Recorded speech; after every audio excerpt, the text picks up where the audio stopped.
The game's director details how the studio's rebuilding the classic RPG for modern audiences and what franchise had like to remake, and talks what if your loved one suddenly vanished, what if you realized your most precious memories were slowly slipping away. Such is the premise of Lost Sphear, the second project from Square Enix's Tokyo RPG Factory, the studio that hopes its latest genre entry will also stir the memories of those of us reared on 90s RPGs. When Square Enix unveiled the studio at E3 back in 2015, its unspoken objective seemed clear: to create games that captured the spirit of the publisher's earliest works: Final Fantasy, Chrono Trigger, Secret of Mana. The games that made fans fall in love with Square in the first place. It's a design philosophy that shaped the studio's debut, I Am Setsuna, as well as this new genre entry, which will also stir the memories of those of us reared on 90s RPGs. If the brief hands-on I had at a recent event is representative of the full game, then the studio looks set to achieve that goal. I count myself as one of those players, and the game's adherence to classic genre values strongly resonated with me during the play session. But even if you've never played any of the entries from that era, you may find the studio's love letter to the past: turn-based gameplay, charming cast, melancholic story, vibrant hand-painted art, and piano-based music, something to treasure. We had the chance to ask Lost Sphear's director, Atsushi Hashimoto, a few questions about this new title and the vision behind it. Why a studio was created to reimagine the classic RPG for a new generation, what makes this era so important to you, and what do you feel it offers to an audience that they might not find in other games. Hashimoto: at Tokyo RPG Factory, we want to make the kind of games that will not lose their luster after 10 years or more, and the types of games that remain in our own memories, like those RPGs that we played in the 90s. The fact that these games very much continue to influence us is a big reason. In the RPGs of the 90s, there was a lot more room for player interpretation about how the characters they were playing actually felt during their adventures. You don't really see many games like that nowadays, so we want people to be able to enjoy filling in the gaps with their imagination in our games. It's been a long time since this classic type of games was popular. How have the vast improvements in technology allowed you to develop the genre? Has it allowed you to do things that might not have been possible in the PS1, PS2 era?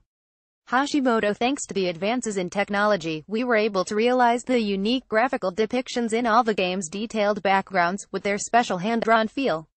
We chose this hand-drawn style for the visuals of Lost Sphear, but nowadays we really have a lot more options to choose from for the graphics, so there are many more ways we can stimulate the imagination of players. I think that was something that was difficult to do in the PlayStation and PlayStation 2 era. What are the biggest challenges with trying to bring back a classic genre and reimagining it for a new audience that may be more familiar with contemporary styles when you're creating these games? Do you think more about creating something for the players who fondly remember these games, or are you targeting players who missed out on these sorts of games in the past?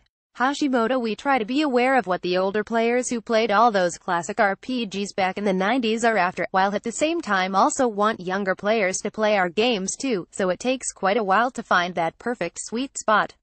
It is very hard trying to decide what needs changing and what cannot be changed. With I Am Setsuna, there was a bit of a gap between our vision about the game and those of the actual players. A few people were surprised by the absence of ends, for example, so we took a lot of the player feedback from Setsuna into account when developing Lost Sphear, refining the formula from I Am Setsuna. Lost Sphear an entirely new story, or can players expect to find hints from I Am Setsuna? Hashimoto: the story of Lost Sphear is completely unrelated to that of I Am Setsuna and has been developed as a completely new game in its own right, so you don't have to have played I Am Setsuna in order to enjoy it 100%. Having said that, some of the terminology used in I Am Setsuna is carried over into Lost Sphear, so those who have played I Am Setsuna may be able to read something a little deeper into it. You are free to let your imaginations run wild about the two games, of course, and I would be delighted to see people doing so. A lot of people really related to the characters in I Am Setsuna. Were you tempted to make a direct sequel? What informed the decision to start with a new story? Hashimoto: we considered the story in I Am Setsuna to be complete in itself, so we didn't want to try to fix something that was not broken by doing a sequel.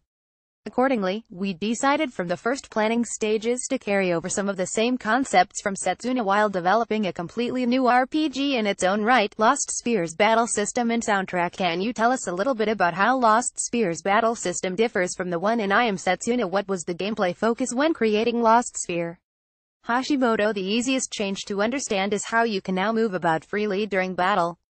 There were many people who played I Am Setsuna who said it would have been nice to be able to do that, so we altered the system based on their feedback. In addition, another new element unique to Lost Sphere is that you can now ride in Volcasuit Exormor and use an array of special paradigm drive attacks that have different effects for each character. The core of the gameplay in Lost Sphere is linked to the keyword of memory that we set down to inform the whole game. The idea of memory plays a very important role in the events of Lost Sphere's story, but it also runs throughout the gameplay itself. You can use memory items on the world map to create artifacts and apply various special effects to battles and some other aspects of the game. I think these mechanics will give players great experiences that you cannot get in other games. I Am Setsuna had a very distinctive piano-based soundtrack that received a lot of praise. Can you tell us a little bit about Lost Sphere's soundtrack?